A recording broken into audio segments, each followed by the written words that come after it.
تکڑے ہو جاؤ زرداری صاحب، تم کہتے ہو نا کہ ایک زرداری صاحب پر بھاری، تو یہاں پہ آ کے دیکھ، میں تیری ہوا نکالتا ہوں، یہاں پہ آ جا تو۔ اور کل ہی آپ نے امپورٹڈ حکومت کے امپورٹڈ وزیر خزانہ کا بیان سنا کہ مزید آپ کے پیٹرول ڈیزل کی قیمتوں میں اضافہ ہوگا، جو جون کے بجٹ آئیں گے اس سے عوام کی چیخیں نکل جائے گی، اور اس کے ساتھ ساتھ فیول پرائس ایڈجسٹمنٹ جب ایڈ ہوگا تو وہ آپ کے جتنے بل ہیں اس سے بھی کئی گنا زیادہ اس میں اضافہ ہو جائے گا۔ ایک طرف یہ صورتحال ہے کہ جو چلتی پھرتی معیشت تھی پاکستان کی، جو اکنامک سروے آپ نے دیکھی، پھر اس کے ساتھ ساتھ آپ نے جی ڈی پی گروتھ دیکھا، اور جو عمران خان صاحب کے جو معاشی پالیسیاں تھی اس کی پوری دنیا نے اور پوری پاکستان نے تعریف کی، اور جو مخالفین بھی تھے آج وہ تعریف کر رہے ہیں۔ 45 دن کے اندر انہوں نے معیشت کا بھی بیڑا غرق کر دیا، عوام کے اوپر مہنگائی کا بوجھ بھی۔ لیکن دوسری طرف ذرا ابھی میں سی ایم جی بی کی جو اس وقت پریزنٹیشن بھی میں ان کی دیکھ رہا تھا، اور ابھی جو پریس کانفرنس کی، کہ پورا صوبہ چلانے کا جو خیبر پختونخوا جتنا ان کا رقبہ ہے وہ چلانے کے لیے ان کو 6 ارب مطلب 600 کروڑ روپیہ کم دیا گیا ہے، جو صرف شہباز شریف کے مقصود چپڑاسی اور مشتاق چینی والے کے اکاؤنٹ میں آ رہے تھے، کہ پورا صوبہ اب سی ایم جی بی چلا دے اس سے بھی کم پیسوں پہ، جو کہ صرف شہباز شریف کے چپڑاسیوں کے اکاؤنٹ میں جتنا پیسہ حرام کا آ رہا تھا۔ انہوں نے کیا کیا، نہ صرف گلگت بلتستان میں آپ دیکھیں کہ انہوں نے جو ان کا بجٹ تھا اس کو 50% اس میں کٹ لگایا، اور مہنگائی کی لہر بھی دیکھیں۔ پھر جو انیشیٹوز تھے عمران خان صاحب کے کہ چھوٹے صوبے اور جو محروم علاقے تھے ان کی ترقی کی طرف فوکس کرنا۔ آپ نے ضم شدہ اضلاع میں عمران خان کا ریلیف پیکج دیکھا کہ 3 گنا انہوں نے سابقہ فاٹا کا بجٹ بڑھایا، 131 ارب تک لے کے گئے۔ گلگت بلتستان کی ترقی کا سلسلہ شروع ہوا اور وہ آپ کو سی ایم جی بی نے بتا دیا۔ اس طرح ساؤتھ بلوچستان پیکج دے دیا، ساؤتھ پنجاب پیکج دے دیا، تو جو محروم علاقے تھے ان کی ترقی کا سفر شروع ہوا۔ لیکن آج کیا ہوا ہے، میں آپ کو صرف 3 اپنے جو NH تھا جو کہ ہمارے پاس ذمہ داری تھی، میرے پاس تھی، ہم نے اسکردو سے گلگت کی سڑک، سی ایم جی بی صاحب بیٹھے، علی امین گنڈاپور صاحب وزیر تھے، وہ مکمل کر دیا۔ گلگت سے شندور تک سڑک کا ہم نے آغاز کر لیا، اور اس کے ساتھ چترال شندور منصوبے کا بھی آغاز کیا۔ لیکن انہوں نے اس میں کیا کیا کہ ان کا بجٹ بھی کم کر دیا، ان کی ایلوکیشن بھی کم کر دی، جو جاری ہمارا منصوبہ ہے۔ پھر اس کے ساتھ ساتھ ایک اور بہت بڑا پروجیکٹ تھا جو کہ پوری جی بی کی ترقی کا ضامن بن سکتا تھا، اور ہم نے اس کا آغاز کیا۔ اس کے اوپر اس بجٹ میں پیسے روکیٹ کر کے آغاز ہونا تھا، HAK اور جی بی کو ہم نے اکٹھے کرنا تھا، آپس میں ملانا تھا۔ شونٹل ٹنل کی میں بات کر رہا ہوں، اس کو آپس میں ملانا تھا۔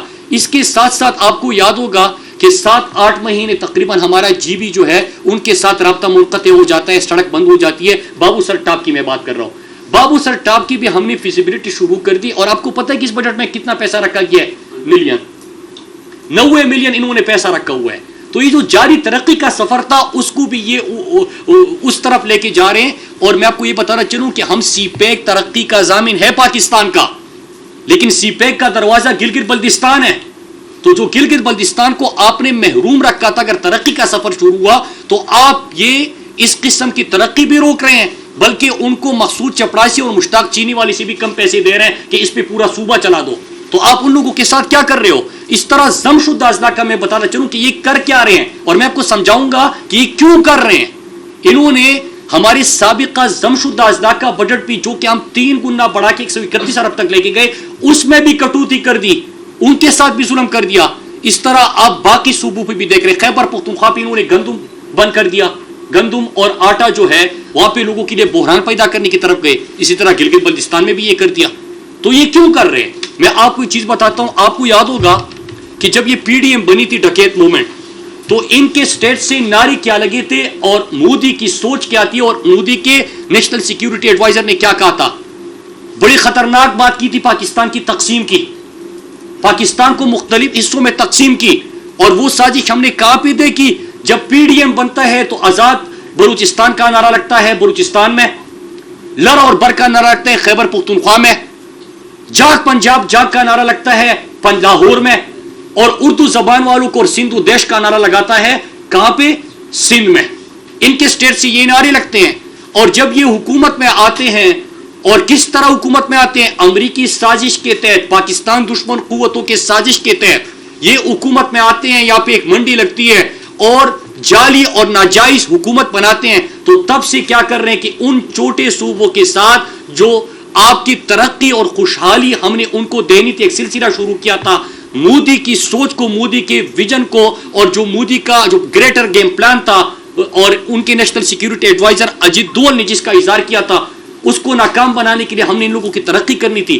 انہوں نے کیا کیا کہ ان کے اوپر مسلسل کٹ پہ کٹ لگا رہے ہیں، ان کی ترقی کو روک رہے ہیں، اور یہ تو چھوڑے کہ صرف ترقی کو روک رہے ہیں، خیبر پختونخوا کے وزیر اعلیٰ کے اوپر یہ FIR کرتے ہیں۔ کس کو خوش کر رہے ہو آپ؟ کس طرح ملک کو لے کے جا رہے ہو؟ آزاد جو ہمارا اس کے ساتھ نعرہ لگانے والے تھے وہ لگاتے ہیں، وہ FIR کرتے ہیں کس کے اوپر؟ خیبر پختونخوا کے وزیر اعلیٰ کے اوپر۔ گلگت بلتستان کے وزیر اعلیٰ کے اوپر لاٹھی چارج بھی ہوتا ہے، اس کے اوپر بھی آپ FIR درج کر دیتے ہو۔ آزاد کشمیر کے وزیر اعظم کے خلاف کیا کچھ ہوتا ہے وہ بھی آپ کے سامنے ہے، ان کے اوپر بھی آپ مختلف پولیس کارروائیاں شروع کر دیتے ہو۔ تو آپ اس ملک کو کس طرف لے کے جا رہے ہو؟ یہ امپورٹڈ حکومت، ناجائز حکومت ایک ایجنڈے کے تحت آئی تھی، اور امریکہ ان کو کیوں لے کے آئے گا، سازش کیوں کرے گا؟ عمران خان نے کیا بولا؟ اسلام کا مقدمہ لڑا۔ عمران خان نے کیا کیا کہ پاکستان کو متحد کیا، پاکستانی قومیت کا نعرہ لگایا، ہر صوبے میں گئے، ان کو ترقی اور خوشحالی دے دی۔ عمران خان نے امریکہ کو اڈے دینے سے انکار کر کے ایبسولوٹلی ناٹ بولا۔ عمران خان نے دنیا کو کہا کہ ہم آپ کے غلام نہیں ہیں، ہم اپنی پالیسی فیصلے کریں گے، کیونکہ ہم نے اپنے پاکستان کے 22 کروڑ لوگوں کے لیے آسانیاں پیدا کرنی ہے، ہم نے محرومیوں کا ازالہ کرنا ہے۔ اور آپ کے آتے ہی وہ جو گریٹر گیم پلان تھا آپ اس طرف لے کے گئے اور پاکستان کو نقصان پہنچا رہے ہیں۔ CMGB نے بات کی، ہم ان لوگوں کے ساتھ کھڑے ہیں، ہم نے گلگت بلتستان میں خود کمپین کی تھی، ان لوگوں کی محبت، ان لوگوں کی پاکستان سے محبت، اور جس طرح پرامن لوگ ہیں محرومیوں کے باوجود ہمارے ساتھ کھڑے رہے، ہم ان کے ساتھ کھڑے رہیں گے، اور ہم ان محرومیوں کا جواب امپورٹڈ حکومت سے لیں گے۔ یہ خطرناک راستے پہ ہیں، ہم سابقہ فاٹا کا بھی مقدمہ لڑیں گے، GB کا بھی مقدمہ لڑیں گے، اور AJK کے ساتھ جو کر رہے ہیں اور خیبر پختونخوا کے اوپر گندم بن کر کے ہم ان کا بھی مقدمہ لڑیں گے۔